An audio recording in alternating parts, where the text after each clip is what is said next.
para poder ofrecer esta charla, que veréis que es maravillosa, en relación con un tema absolutamente de actualidad. Vamos a hablar de adicciones y técnicas de prevención. Nos van a acompañar, los ponentes son Antonio Rodríguez Guerrero, el maestro de primaria de profesión y de vocación. Sin embargo, su compromiso con la sociedad lo llevaron a especializarse en la intervención social con menores y en la prevención de drogodependencias. Técnico profesional en intervención social en este ámbito y monitor de centros de atención a la drogodependencia y pisos tutelados.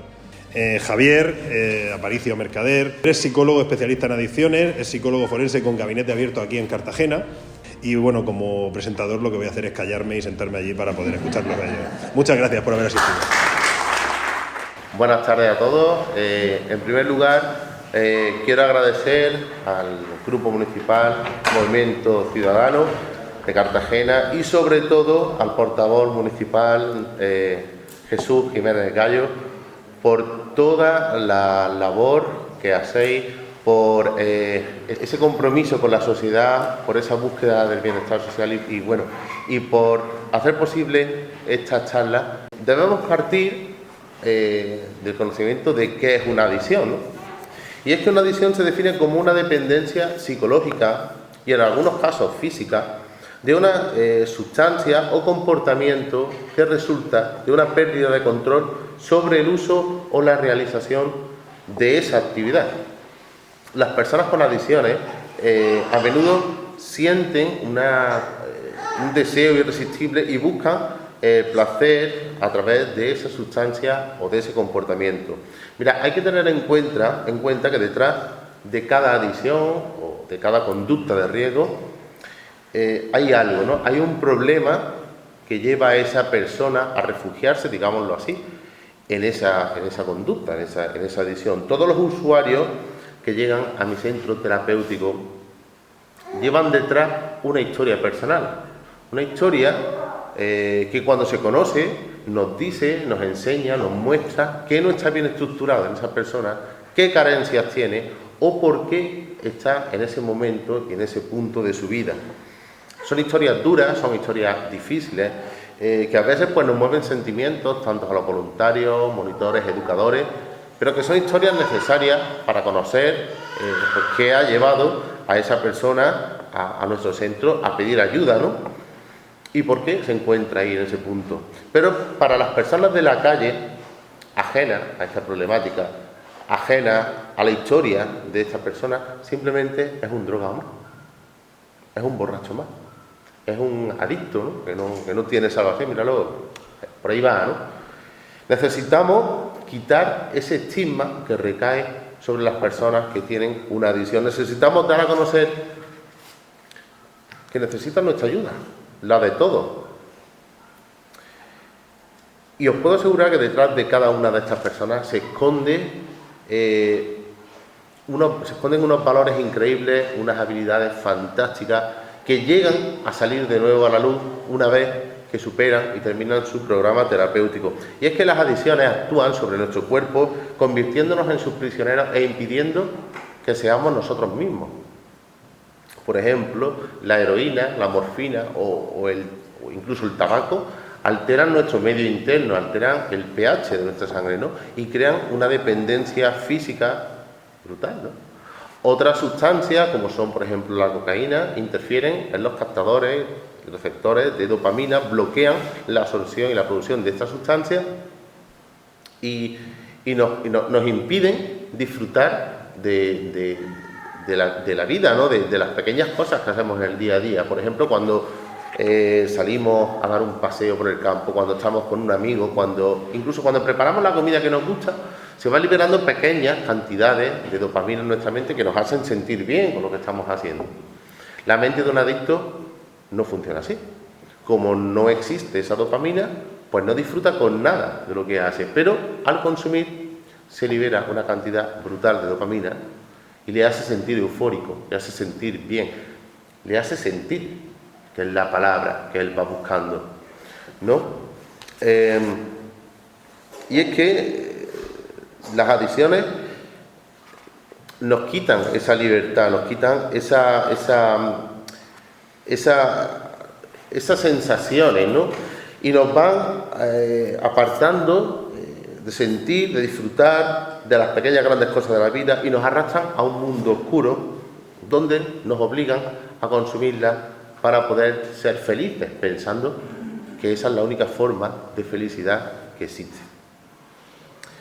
¿Cómo se crea una adicción? Una adicción no surge de la nada.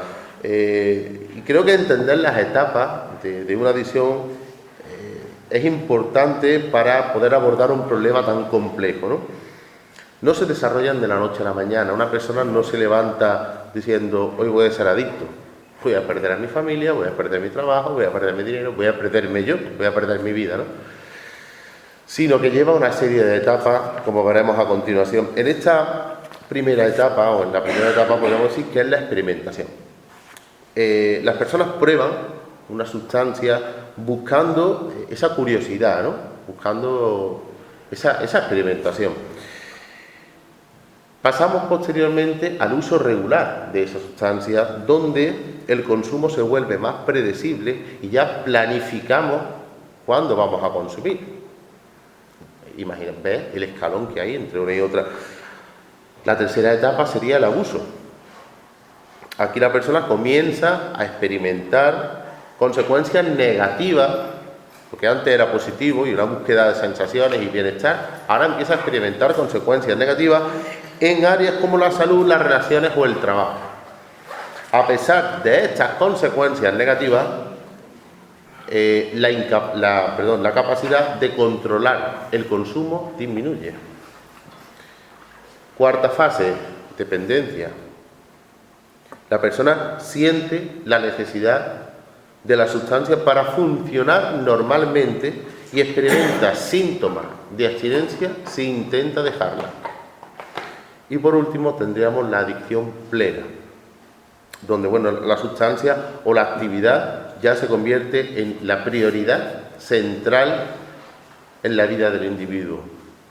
La adicción plena, esta última fase, es muy, muy difícil de controlar y de superar sin una intervención y sin un apoyo profesional, ¿verdad? Exactamente. Me gustaría continuar en este término, ya que hemos hablado del proceso de adicción general, hablar un poquito de algo que está ocurriendo a día de hoy en la sociedad y que normalmente pasa muy por alto, que es cómo se crea un cerebro adicto. Porque a día de hoy estamos creando cerebros adictos desde los 0 años. ¿Qué quiero decir con esto? La mayor adicción a nivel mundial a día de hoy es la tecnología. Y tenemos un problema con la tecnología, con los niños, con adolescentes y con las personas adultas. Y muchas veces cuando pensamos en una adicción, pensamos en un consumo de cannabis, en cocaína, en heroína, en pastillas, pero la tecnología empieza en la infancia. Entonces, ¿cómo funciona el hecho de que en el ser humano se empiece a crear un cerebro adicto? El primer ciclo empieza de los 0 a los 2 años. De los 0 a los 2 años las personas hacemos una neurogénesis, empezamos a desarrollar toda nuestra corteza cerebral. ¿Qué ocurre aquí cuando tenemos a un niño entre 0 y 2 años y empezamos a ponerle continuamente tablet, teléfono móvil y un exceso de tecnología en cuanto a dibujos?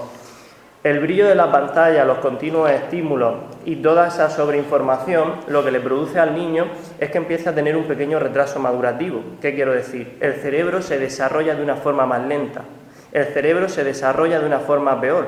¿Por qué? Porque esas conexiones que el cerebro aprende experimentando, tocando, viviendo, el niño no las tiene, porque el niño se vuelve a enganchar a una pantalla. Luego, conforme vamos evolucionando, en la primera infancia, de los 3 a 5 años, siguen pasando cosas curiosas en nuestro cerebro. Cuando el niño sigue enganchado a la tecnología, a lo mismo, tablet, ordenador y demás, en este momento de 3 a 5 años, como sabemos, es la etapa de las rabietas, donde los niños se ponen totalmente insoportables. ¿Por qué ocurre esta etapa de las rabietas? Porque en este momento el niño está en el desarrollo de la amígdala. La amígdala en nuestro cerebro es el núcleo emocional y a la misma vez de la corteza prefrontal, la que nos ayuda a reflexionar, a coordinar y en cierto sentido a tener habilidades motoras y a tener habilidades cognitivas. ¿Qué ocurre cuando ya de por sí de 0 a 2 años tenemos un retraso madurativo, un exceso de tecnología y de 3 a 5 años tenemos un exceso de tecnología para un niño? De 3 a 5 años lo que estamos creando es que el niño no tenga un buen desarrollo de la amígdala y no tenga un buen control emocional y que no sea capaz de tener habilidades de control de impulso y de planificación, porque esta es una etapa donde el niño tiene que tener autonomía. Si a mi niño continuamente le pongo el teléfono delante, lo distraigo con eso, genera ya a esa edad una dependencia. Y genera ya un problema porque la amígdala no se desarrolla de la forma correcta. ¿Y qué va a tener principalmente? Una muy mala dinámica emocional.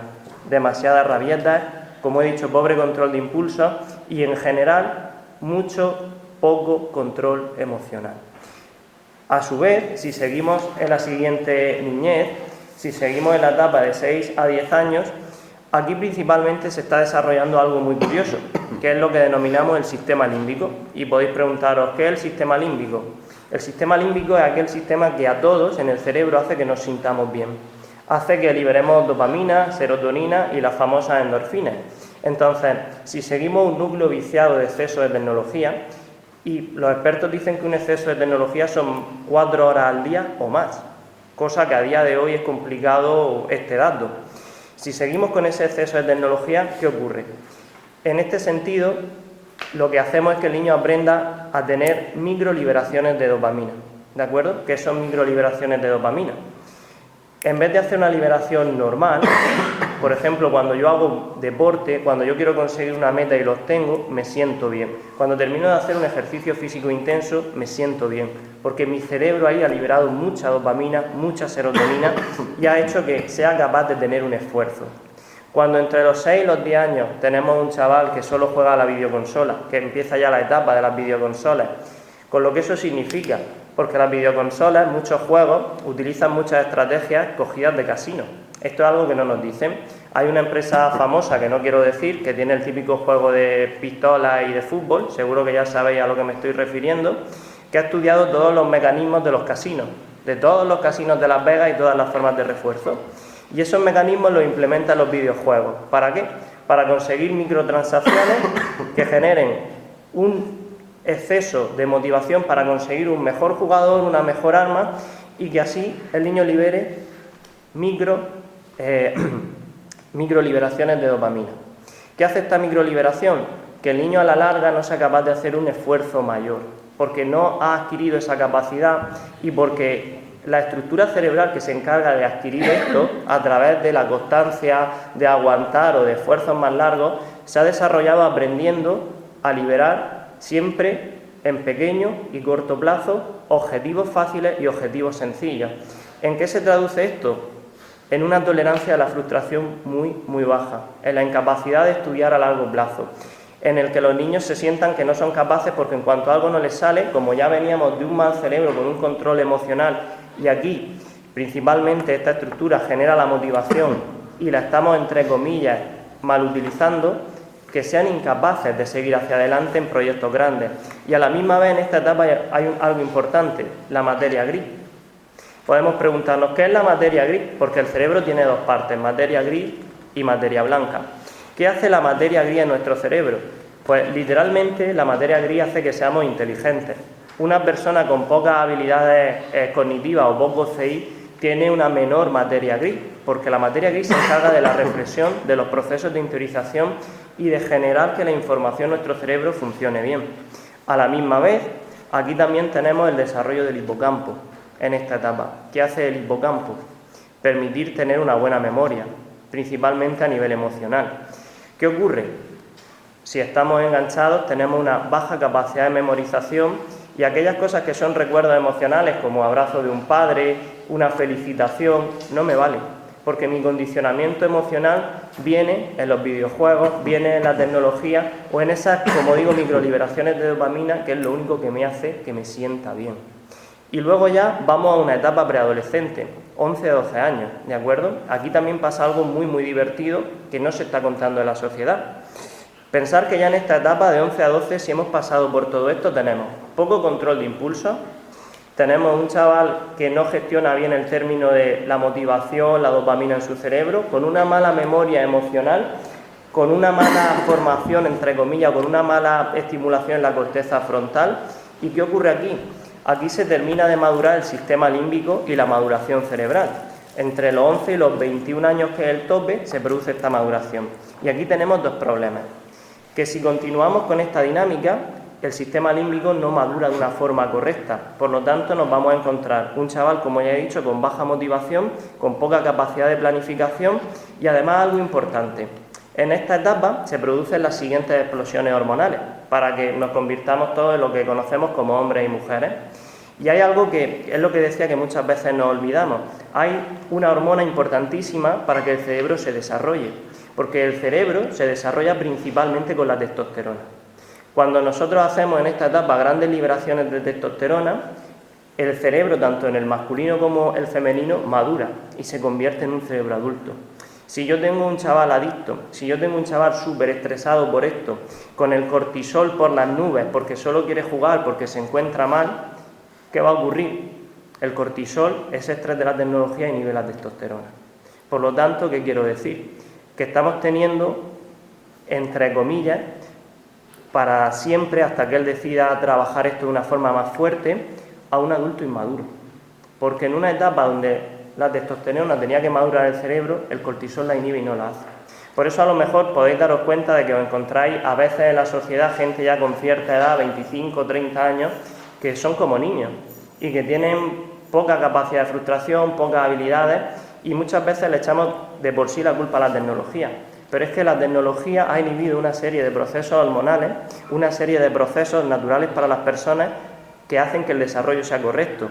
Y ya en esta última etapa, ¿qué tenemos? Llegamos a un adulto con todos estos déficits. ¿Qué es lo bueno que tiene el cerebro en este sentido? La plasticidad neuronal. Que si somos capaces de volver a trabajarlo, vamos a recuperar parte de ese bajo nivel cognitivo y vamos a llegar a un punto donde nos recuperemos. ¿Qué es lo malo? Que es muy difícil trabajar esto con tantos años de enganche a la tecnología, con tantos déficits en nuestro cerebro. Dicho esto, me gustaría pasar a la siguiente parte, que es la escala de consumo. La tecnología normalmente es como el inicio en la sociedad actual del consumo ahora. ¿Qué más ocurre? ¿Cómo llegamos al final a una droga dura? Principalmente empezamos, como digo, con la tecnología y luego, cuando somos apáticos o no tenemos sensación de placer, empezamos con el inicio de las drogas blandas. ¿Qué son las drogas blandas? Tabaco, alcohol y otras sustancias que son legales. Las drogas blandas siempre son un puente, en el sentido que una persona con estas características o en un mal momento las va a empezar a utilizar para acercarse a un sentimiento mayor de placer, a un sentimiento mayor de bienestar. Ahora, ¿qué emoción es la más importante aquí? El miedo. Porque el miedo es negativo, es muy malo para el ser humano, nos bloquea, pero el miedo en positivo nos ayuda a evolucionar. Si la especie humana no hubiera sentido miedo en algún momento, probablemente todos los que estamos aquí hubiéramos muerto por algún tipo de envenenamiento, por una caída a la altura, etcétera, etcétera. Cuando una persona empieza con las drogas blandas, en un continuo, pierde la sensación de miedo. Y como no tiene miedo y necesita placer, como muy bien ha dicho mi compañero, ya necesito un estímulo mayor, hago un pequeño acercamiento y pruebo algo, pruebo una sustancia mayor, pruebo una droga dura. ¿Qué ocurre? Si aquí, como decimos, el viaje ha sido bueno, prácticamente tenemos ya un adicto, porque la persona lo va a repetir para sentirse bien y lo va a coger como un medio de escape. Si el viaje ha sido malo, este miedo positivo nos ayuda a salir de ese proceso. ¿Cuál es el problema actual con la gente joven en este sentido? Que la mayoría de los viajes, la mayoría de los grandes consumos, empiezan normalmente a los 19 años. ¿Con qué? Con polen. Todos hablamos de la marihuana. Hay algo muy curioso que a mí me pasa en la consulta. Cuando viene alguien y dice, yo fumo. Digo, ¿qué fumas? Marihuana. Y digo, vale, muy bien. ¿Marihuana o polen? Ah, no, fumo polen. Y es más, cuando le digo, ¿y dónde lo compras? A un amigo. ¿Y sabes cómo es la planta? No, me da el canuto. ¿Qué ocurre hoy con los canutos también? Que es algo que a veces no nos cuentan a los padres. Que la gente que sabe de este mundo, lo que normalmente hace para que el canuto sea muy fuerte es coger una jeringuilla de heroína, ¿de acuerdo? Esa jeringuilla de heroína yo la pincho en la base de la planta. ¿Y qué hago así? Un cogollo súper adictivo. Y muchas veces cuando estamos empezando ya a fumar ciertas sustancias, lo que hacemos es que estamos fumando algo más que la marihuana o algo más que el polen. Y eso al final va produciendo que la persona vaya perdiendo el miedo, se vaya desinhibiendo y entrando en un proceso de continua necesidad, hasta el punto que ha dicho mi compañero, donde ya se genera la dependencia y ya es muy difícil escapar en este sentido. Me gustaría que mi compañero pudiera continuar con los datos de las adicciones en España. Pues, mira, según los datos del 2022, un 11,5% de la población de nuestro país es consumidora de algún tipo de sustancia. Y no estoy diciendo que la hayan probado, estoy hablando de que un 11,5% de la población es adicta. Si yo estos datos me los llevo a números, estaría hablando de 3 millones de personas de los 47 que tiene nuestro país. Me parece una cifra bastante alarmante.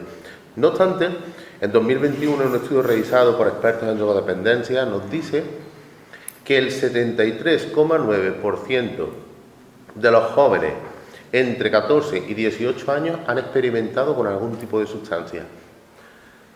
Y bueno, de estas sustancias, las más consumidas son el alcohol, seguidas el tabaco, los hipnosedantes, el cannabis y en último lugar la cocaína. Pero yo me quiero centrar en este dato con respecto a lo que ha dicho él, ¿no?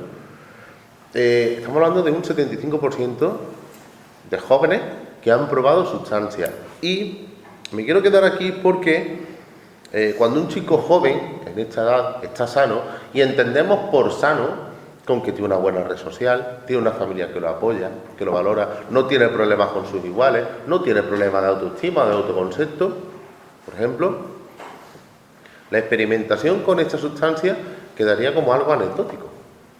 El chico prueba, pero como no tiene una carencia, sigue con su vida. Mientras que si un chico, una chavala, presenta algún tipo de problema relacionado con lo que anteriormente he dicho, experimenta o descubre que al consumir puede desconectar momentáneamente de esos problemas, que es al final lo que se busca en una adicción, la desconexión del problema.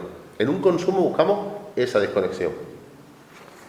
Quizá no haya sido la primera vez que ha desconectado, quizá lo haya hecho en su edad, en la niñez, en la adolescencia, niños más retraídos, niños más tímidos, niños que se encierran, niños que no hablan con sus padres. Es una forma de desconexión, pero llegando a esta edad experimentan que hay otras maneras de desconexión a través de esta droga, ¿no? Sí, me gustaría seguir comentando porque mi compañero en este sentido me dijo: Javier, investiga los estudios que tienes sobre Cartagena, sobre la población, sobre el consumo allí. Y fue muy curioso porque cuando yo empecé a investigar todo este tema, como siempre, de Murcia encontré muchísimo, de la comunidad encontré muchísimo, pero de Cartagena, sí, totalmente. El último estudio al que me he podido remitir es del año 2008. ¿Qué dice este estudio del año 2008? Lo que dice es que la población de Cartagena entre 15 y 64 años, el 57% es consumidor habitual de alcohol, el 45% de tabaco, el 4% de tranquilizantes, el 1,8% de hipnóticos, el 6,9% de cannabis y otras drogas, etcétera, etcétera. Entonces, por una parte, creo que es necesario que en Cartagena hagamos como una revisión de esto y hagamos nuevos estudios, porque además yo os puedo contar mi experiencia en el gabinete, yo trabajo con estos casos y lo que os puedo decir es que en cuanto a gente joven, yo me encuentro principalmente dos tipologías. Chavales principalmente entre 16 y 20 años, que vienen por el tema de las apuestas deportivas, cuando se utiliza el mundo del fútbol para coger un modelo de ser millonario empezando a apostar, con padres que se arruinan en este sentido para sacar a sus hijos de sus deudas y con padres que tienen que ir a un prestamista a pagar la deuda de su hijo. Por otra parte tenemos el famoso THC, que ahora está muy de moda el CBD, que es la parte buena de la marihuana, pero el THC, como he dicho, no se cuenta lo que la gente está consumiendo. Y el polen también no se cuenta, se dice es marihuana, no es polen. El polen tiene un 51% más de principio activo que el cogollo. Y luego, lo que me encuentro principalmente en adultos, casi de una forma rotunda, es la cocaína. Diría que hay un boom en la cocaína, que hay mucho consumo de cocaína, más de lo que nos podemos pensar, en el sentido de que casi os puedo decir que los últimos 10 casos que he tocado en adultos, 9 han sido de cocaína. Y cocaína principalmente nifada o fumada en algunos casos. Entonces, creo que es importante en este sentido que pudiéramos, a través del ayuntamiento, los partidos, las entidades, darle un vuelco a esto, porque además, no sé si vosotros lo habéis visto, pero hace poco hay un vídeo en la ciudad que se ha hecho viral de una pobre persona que ha consumido fentanilo. El fentanilo, no sé si lo conocéis, es la droga zombie de Estados Unidos. El fentanilo es un mórfico que es fuertísimo. El fentanilo es 1000 veces más fuerte que la morfina. ¿Qué está pasando con el fentanilo en el mundo? Disculparme el término, que muchas personas que trafican no tienen conocimientos farmacéuticos, por supuesto, y dan el fentanilo en miligramos, y el fentanilo se debe tomar en micras. La dosis mínima de fentanilo que ya produce dependencia son 25 micras. Si yo a una persona le doy miligramos, prácticamente lo vuelvo un adicto para toda la vida, o lo que está pasando, lo mato. Lo mato con una sola dosis, lo mato con un solo consumo. Entonces, es importante concienciar y que en este sentido tengamos la capacidad de tener estudios nuevos, porque esos estudios nos ayudan a la población. Y dicho esto, sigue mi compañero. Vamos a seguir, sí, con respecto a lo que ha dicho de las apuestas. Comentaba ahí en la puerta con varias personas. Se me presentó un caso hace poco de una chica que había gastado 24.000 euros del padre en apuestas de 2 céntimos cada apuesta, ¿eh? O sea, imaginaos hasta dónde puede llegar la situación. Un problema que, claro, que no viene de ahora. Y es que todos, en algún momento de nuestra vida, todos hemos tenido o tenemos algún tipo de adicción. Esto, cuando suelo decirlo, la gente se asusta, ¿no? Se pone las orejas tiesas. Yo no tengo ninguna adicción, yo no consumo nada. Pero es que cuando aprendes a ver el mundo con estos filtros de la detección, te das cuenta de que estamos rodeados de multitud de personas que sufren un proceso adictivo y no son conscientes. Por ejemplo, ¿a quién no le ha pasado que se ha sentado a tomar café con un amigo y este amigo no ha parado de mirar el teléfono móvil? Quizás él no se dé cuenta, pero tiene un problema, ¿no? O las personas que van con el coche conduciendo, contestando WhatsApp, hablando, incluso viendo vídeos.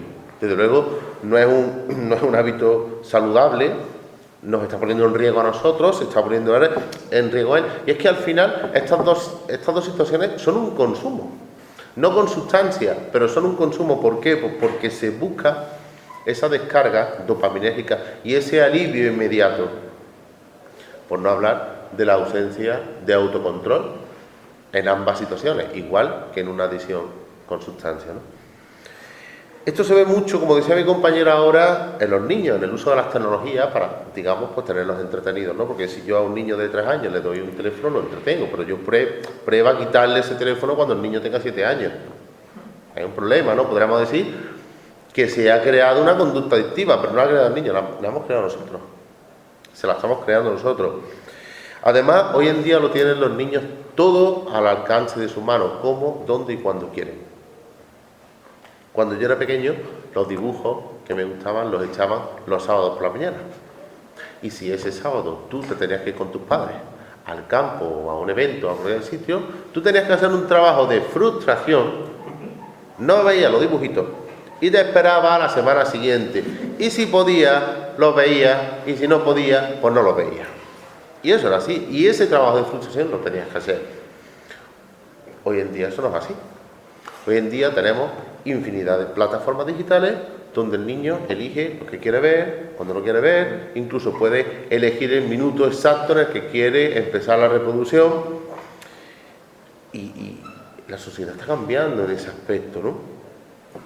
Todo esto que estamos hablando, esa baja capacidad de frustración que decía mi compañero que estamos viendo ahora mismo en este tipo de situaciones, todo esto hace que se esté acostumbrando a tenerlo todo de manera rápida y sin esfuerzo, ¿no? De hecho, hoy en día la mayoría de los niños, no todos, ¿no?, pero digo una gran mayoría, no quieren ser médicos, abogados, ingenieros o maestros, quieren ser youtubers o tiktokers o gamers. ¿Por qué? Pues porque no necesitan asistir a una clase, dedicar un tiempo, no necesitan sentarse a estudiar, no necesitan esfuerzo. Hay padres que piensan, y a mí me llegan al centro infinidad de ellos, Hay padres que piensan que dándoselo todo a su hijo le están haciendo un favor. Y eso es un error. Porque si mi hijo con 6 años me pide la bicicleta y yo me meto en Amazon y a los 2 días mi hijo tiene la bicicleta, con 12 años me va a pedir la mejor consola que haya en el mercado y la tendrá. Pero es que a lo mejor con 16 años me va a pedir 20 euros, a lo mejor con 10 tiene, o con 14 años me va a pedir 20 euros y con 10 tiene, pero yo no le voy a dar a mi hijo que vaya, que el dinero lleve y le doy los 20 euros, ¿no? Pero es que con 17 me va a pedir llegar a las 6 o a las 7 de la mañana. Habrá algún momento en el que ese padre tenga que decirle que no a ese hijo. A algo que el padre no le pueda dar. Y ahí es cuando empezarán los problemas para ese padre y por supuesto para ese niño. ¿Por qué? Pues porque no está acostumbrado a recibir un no por respuesta. Y un no es muy importante, ¿eh? Porque no tiene tolerancia a la frustración y porque busca ese alivio rápido. Bueno, todos en algún momento de nuestra vida, todos en algún momento nos hemos cruzado, nos vamos a cruzar con sustancias como el alcohol, el tabaco, los porros, la cocaína. Todos nos lo hemos cruzado o no lo vamos a cruzar, si no lo hemos cruzado ya, qué raro. Y eso es algo que los padres no podemos evitar. Yo como padre, yo no puedo evitar que mi hijo el día de mañana tenga delante esa sustancia, pero sí puedo educarlo, sí puedo prevenirle y puedo educarlo para que llegado ese momento, cuando tenga delante esa sustancia, sea capaz de decidir y además decidir de la manera correcta. Y me dicen muchos padres, ¿eso cómo se hace? Y yo siempre digo lo mismo, te sientas con tu hijo, cuando tu hijo tenga 2 o 3 añitos, te sientas con él en la mesa y hablas con él. Y tú le cuentas pues cómo te ha ido el día, qué ha hecho en el colegio, y me dice alguno, vaya tontería, ¿no? Que te va a contar un niño con 2 o 3 años. Pues seguramente, por lo que te cuente, pues no sea muy interesante. O sí, porque para mí lo que me cuente mi hijo siempre va a ser interesante, ¿no? Pero no pretendas que tu hijo te cuente con 18 lo que no te ha contado con 2, o con 6, o con 10, o con 14, porque eso se trabaja. Necesitamos prevenir desde casa. Necesitamos trabajar la educación, la escucha activa, menos móviles, más hablar. Necesitamos que sean personas críticas, que sean personas con capacidad de decisión. Y eso, dándoselo todo, no se consigue. Todo esto que estamos hablando, este consumo tan directo, que no permite demora, esta baja tolerancia a la frustración, no nos permite la frustración, que no nos deja buscar lo que queremos, sino que nos pone por delante. El otro día hablaba con mi hermano, cuando tú buscas por Amazon un artículo, una cinta elástica, ¿no?, interesado para comprarla, al día siguiente te bombardean por redes sociales, por Facebook, por Google, toma, cinta elástica, pues si no la has comprado, aquí la tienes para que la compres. No nos dejan buscar, ya nos lo ponen todo por delante. Pues todo esto es el sustrato perfecto, es el caldo de cultivo perfecto para que un chico que no tenga demasiadas aspiraciones y que además presente unos determinados problemas personales, llegue a generar una conducta adictiva. ¿Por qué? Porque busca esa satisfacción inmediata y la encuentra en el uso y en el consumo de sustancias. Por ejemplo, vamos a imaginar un chico más retraído, más tímido, un chico que le cuesta socializar, por ejemplo, para conocer a una muchacha en una discoteca o en un bar, ¿no? Este chico no va a dudar en tomar algo de alcohol o algún tipo de droga para conseguir eso. Y si se da cuenta esa situación, como cualquiera que se le pueda presentar, ¿no? Y si el chico encuentra ese placer instantáneo o esa vía para hacer determinadas cosas, pues va a seguir consumiendo, va a seguir haciéndolo. Y me gustaría que continuara mi compañero. Me gustaría concluir hoy mi aportación en este sentido explicando qué pasa mentalmente en la cabeza de un consumidor. En el sentido de que todos conocemos la literatura clásica, las fases de Plocklands, que son vistas por todos, pero ¿cómo funciona la mente de un consumidor en general? ¿Qué piensa? ¿Qué le lleva a actuar? Generalmente, cuando una persona tiene un ciclo de consumo, hay una serie de componentes cognitivos muy curiosos que seguramente no la literatura actual sigue reflejando teorías antiguas. ¿Qué ocurre? Lo primero que ocurre es una fase de fantasía, ¿de acuerdo? Y ahora os explico cada fase. Lo siguiente que ocurre es la fase de consumo y lo siguiente que ocurre es la fase de éxtasis. Cuando una persona en su cuerpo empieza a notar que no tiene la sustancia, que ha pegado un bajo en algo y se siente mal, mentalmente empieza a fantasear, en el sentido de, ¿y si tomo un poco? ¿Y si llamo al colega y nos fumamos unos porros? ¿Y si? Y ahí los profesionales es donde tenemos que enseñarles a trabajar ese control con la principal intervención, porque si una persona, un familiar, ya empieza en la fase de fantasía a la idea de consumir, lo siguiente automáticamente que se va a producir en menos de 10-15 minutos es consumo. ¿Qué determina o qué se supone que actualmente es consumo? Consumo son todas las acciones desde que decidimos consumir hasta que lo hacemos. Es decir, el hecho de engañar a la pareja, coger el coche, ir al sitio, pillar, volver, prepararlo y metérmelo, eso es un consumo. ¿Y cuál es la última fase mental? El éxtasis. ¿Qué es el éxtasis? La sensación de que la droga está en mi torrente sanguíneo y ya noto esa sensación de bienestar. Todas las personas, sea cual sea la adicción tecnológica, química, sufren esta fase mental y es importante que a veces los familiares y las personas aprendamos a identificar en su proceso cuándo están, en qué tipo de fase están, porque cuando una persona está en una fase de fantasía es donde tenemos que pararla como sea, porque si paramos el ciclo de la fantasía y conseguimos que no vaya, pasará por la sensación del mono, del malestar y habremos bloqueado un consumo.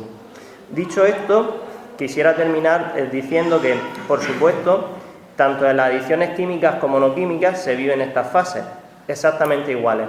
Y en todo lo que he dicho anteriormente de las estructuras del cerebro, podéis preguntarme, ¿qué diferencia hay, Javier, entre una adicción química y una adicción no química? Sencillo. En las adicciones químicas, este proceso que os he hablado antes es muchísimo más rápido y en muchos casos, especialmente la sensibilidad de la amígdala, es permanente. La persona no va a tener luego un control de impulsos jamás igual que el que debería de tener. En las adicciones tecnológicas, la persona se puede rehabilitar mucho más, pero los cambios estructurales en el cerebro, en una adicción y en otra, son exactamente iguales. Iguales. En una, un proceso es más rápido, prácticamente a veces es crónico o permanente, y en otra se recupera mucho antes, pero insisto, los cambios son iguales. ¿Y cuáles son los factores de riesgo para generar una adicción, ¿no? ¿Por qué algunas personas son más propensas que otras a generar adicciones? Pues esto se debe a eso, precisamente a unos factores de riesgo, como pueden ser, por ejemplo, la genética, ¿no? Se estima que la genética puede representar aproximadamente entre un 40 y un 60% de riesgo de generar una adicción. Por otra parte, el entorno familiar, donde hay una familia que tome sustancias o hay un abuso de sustancias, es un factor de riesgo muy a tener en cuenta, ¿no? El entorno social y económico, por ejemplo, la pobreza, la falta de oportunidades económicas, pues vivir en un sitio con un alto índice de criminalidad y uso de drogas puede aumentar el riesgo de consumo. La salud mental, por ejemplo, el acceso o la disponibilidad para obtener esta sustancia es un factor fundamental. La edad de primer uso, como decía Javier, ¿no? El inicio temprano con esta sustancia o con algún tipo de sustancia o con algún tipo de adicción está asociado a un mayor riesgo. Los traumas, importantes traumas en la edad infantil, en la edad adolescente, son factores de riesgo muy, muy importantes. Personalidad propia de la persona, ¿no? Las personas que son más vulnerables, las personas que son más, digamos, maleables, hay un índice de riesgo muy, muy alto.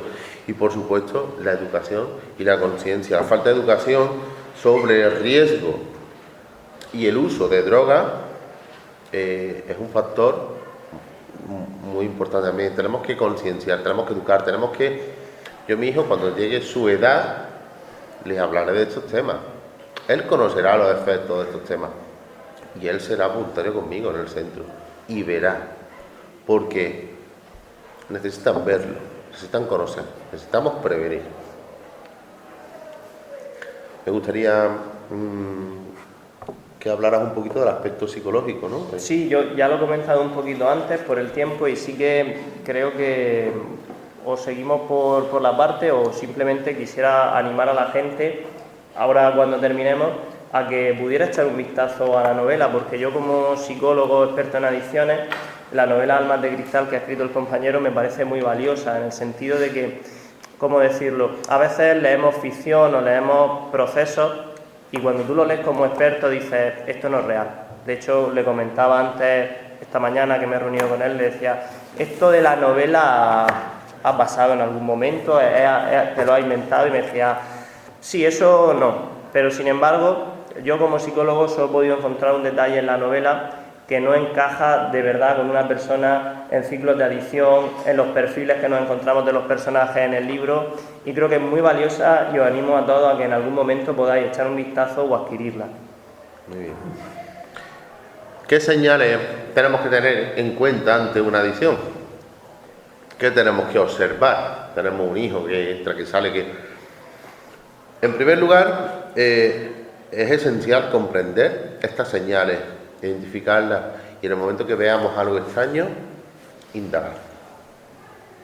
Los cambios en el comportamiento es una señal clave, ¿vale? Si alguien que conocéis experimenta un cambio significativo en su comportamiento, se vuelve más retraído, más tímido, descuida actividades que antes disfrutaba, esto es una señal de alarma. Ahí hay un problema. Tolerancia, otra señal, ¿no? Esto significa que la persona necesita consumir cada vez más, por tanto se va a mover más en ese mundo, por tanto pues va a haber una disminución de ingresos, una salida hasta altas horas, tenemos que estar atentos también, ¿no? Pérdida de control es una característica común en todas las adicciones. Las personas tienen dificultades para controlar su consumo y por supuesto también la negación es otro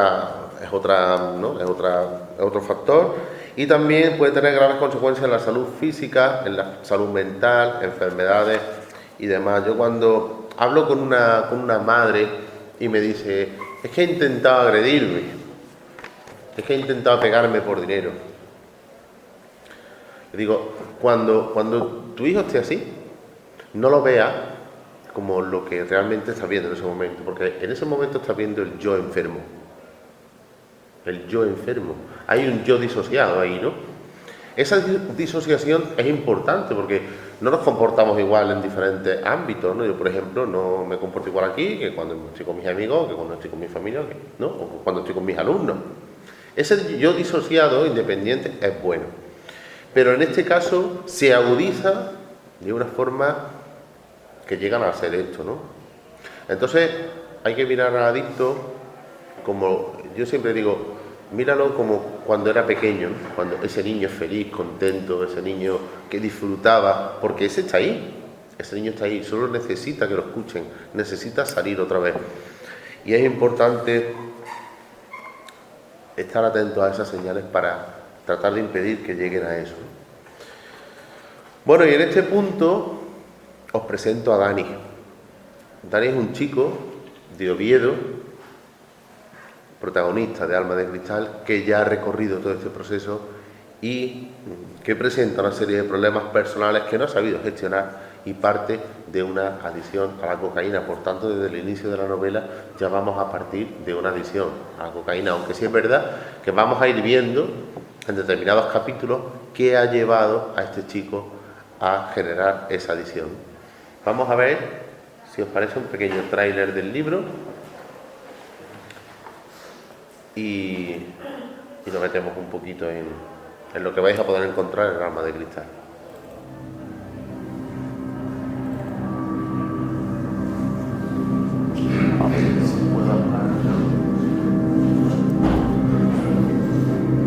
Mira a tu alrededor.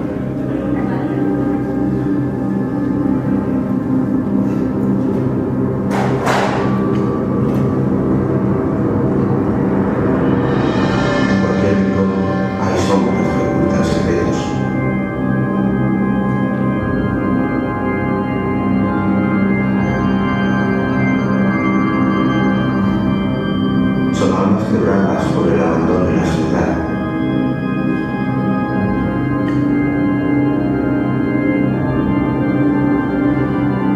Son almas que luchan por ser ellos mismos.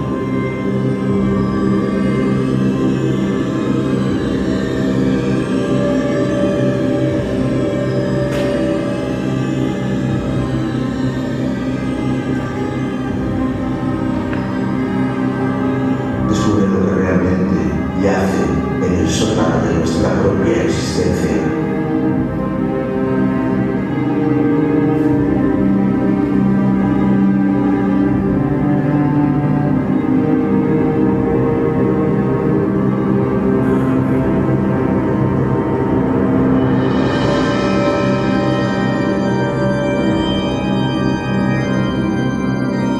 Descubre almas de vida.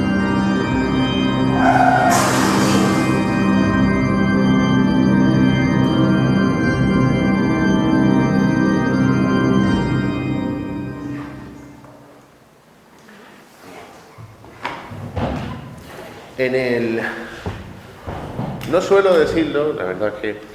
Pero el personaje de Dani sí está basado en una persona real. Está basado totalmente en una persona real y entonces pues muchas veces él me ha dicho, oye, veo muy bien, claro, él en su terminología, ¿no? Veo muy bien, tal y cual, y está muy bien conseguido en el libro y yo siempre digo lo mismo. Yo no entiendo de términos psicológicos, no soy psicólogo, pero te puedo asegurar, siempre te lo he dicho, que es real, ¿no? Esta novela me ha llevado prácticamente un año de escritura. Un año de escritura, en torno a 3-4 horas diarias. Y los 2 primeros meses fueron de proceso creativo completo y absoluto. Surge de una trama central donde van, digamos, saliendo diferentes subtramas que le van dando cuerpo y forma a la historia. A medida que esta trama, digamos, va arrancando, surgen personajes que me di cuenta de que tenía que hacer un trabajo de introspección muy grande con ellos, entenderlos, saber cómo se moverían, cómo actuarían, cómo hablaría cada personaje, y todo esto me ha llevado a un estudio muy intenso de cada uno de ellos. ¿Qué hace este estudio? ¿Qué hace esta introspección en cada personaje? Pues que le dé un sello o una marca propia a cada uno. Habrá personajes que querramos mucho y habrá otros personajes pues, que odiaremos mucho, ¿no?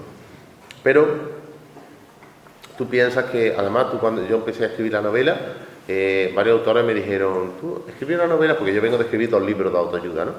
Y estuve hablando con varios autores, fui a varias conferencias y demás, y me decían, tú escribir una novela es poner los personajes encima de la mesa y ellos van construyendo la historia. Y yo decía, vaya tontería que me acaba de soltar aquí, ¿no? Pues no, llevaba toda la razón, la novela había que pagarla y es cierto, cada personaje va buscando su sitio, va buscando su hueco, va buscando su lugar. Así que tú crees que un personaje va a ser algo, tú estructuras tu novela y crees que va a ser algo en un momento, pero por digamos, en la trayectoria de la novela te das cuenta de que en ese momento no podría actuar de esta manera, sino de otra muy diferente. Y esto es una cosa muy curiosa, una cosa que realmente he disfrutado mucho. ¿Y qué se ha conseguido con esto? Pues unos giros brutales en la trama, unos giros que el lector no se espera. Y con todo esto quiero decir que este año no solo ha sido un proceso de escritura, sino que también ha sido un proceso de creación constante, de cambios constantes, ¿no? Se ha ido cuidando al detalle cada capítulo, se ha ido mimándolo para que la unión de todos ellos forme una trama tan impactante y tan bonita como la que vais a poder encontrar en Alma de Cristal. La novela arranca con una situación bastante traumática, que de hecho ocurre en la realidad. No sé si al final habéis escuchado una especie de accidente de tráfico, ¿no? Porque la novela arranca con un accidente de tráfico que va a marcar un inicio clave en la lectura, ¿no? Este accidente nace de una pérdida absoluta del control por parte del protagonista, que viene dada por un consumo. Y a partir de ese momento, una serie de acontecimientos y de experiencias van a marcar la vida de Dani a raíz de ese accidente. Por otro lado, vamos a ver a su hermano Jorge cómo trata de sacarlo de ese mundo, cómo trata de comprender la situación y sobre todo de entender qué está pasando con Dani, por qué está en esa situación, por qué se va perdiendo. Durante toda la novela se van desgranando episodios de la vida de este chico a medida que van surgiendo otros personajes que están basados en perfiles reales de personas que he conocido a lo largo de mi etapa como voluntario o de mi trabajo en prisión. Y tengo que decir que hay personajes que me ha costado crear, ¿no? El personaje de Moncho, por ejemplo, un psicópata, pues meterte en la piel, hablar como es, actuar como es, un personaje duro. O el personaje de María. María es una chica donde se ve una evolución nefasta en su vida prácticamente de que era una niña, ¿no? Y cómo su vida la ha llevado a un mundo de prostitución y de consumo. En rasgos generales, la trama o la historia, aun siendo ficticia, se puede asemejar a muchas historias reales, historias de chicos que encontramos en la calle, ¿no? Y el libro posee un entramado que nos lleva a plantearnos en el precio que hay que pagar por una adicción.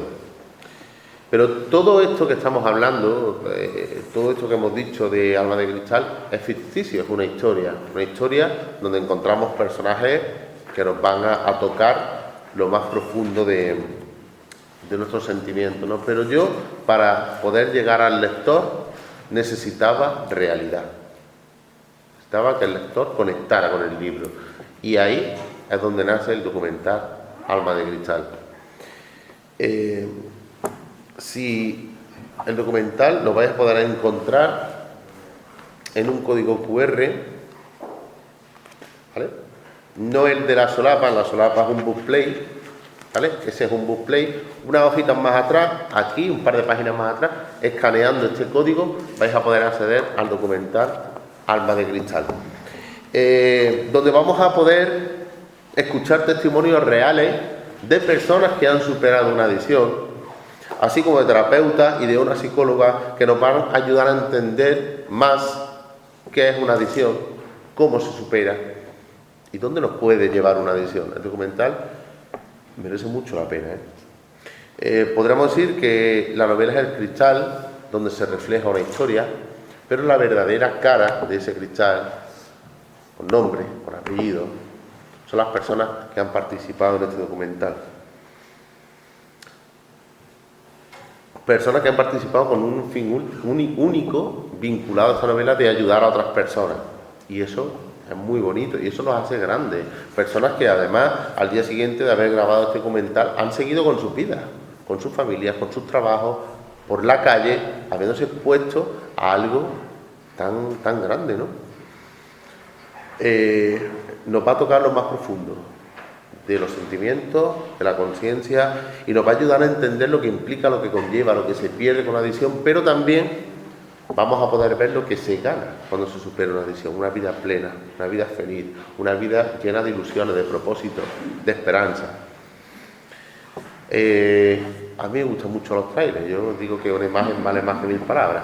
Entonces, os voy a poner un pequeño trailer del documental, de 2 minutitos, para que os hagáis una idea de lo que vais a poder ver en el documental.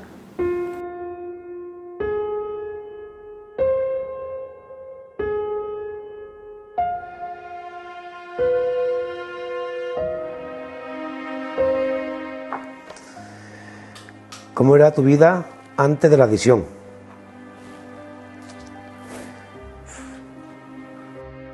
Fui una depresión, que por eso vino lo del consumo. Muchito, cuando quise acordar, llegaba y decía, ponme café y mi copa. Pues 12 años. De hecho, tengo amigos del colegio que se la lleva la droga. Es que es muy fácil muchas veces juzgar, ¿sabes? Es como muy fácil decir, es que, claro, es que se droga, tal. ¿Quién sabe cómo ha llegado ahí? Dinero un día, pues, unos 1.400, 1.500 euros. Llegué a romper una hucha de mía para poder pagármela.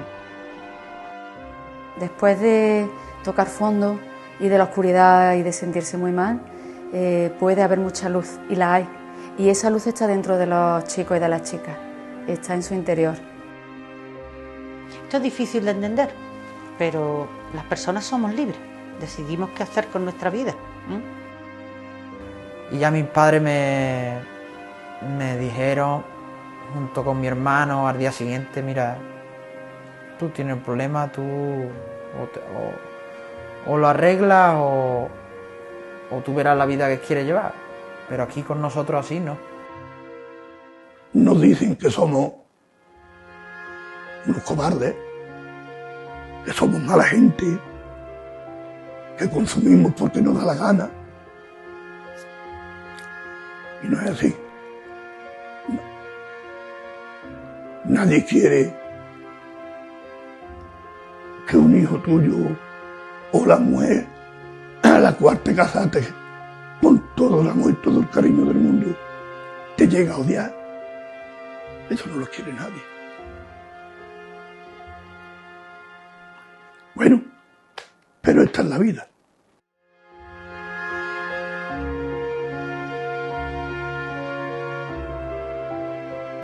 Me ha parecido durillo.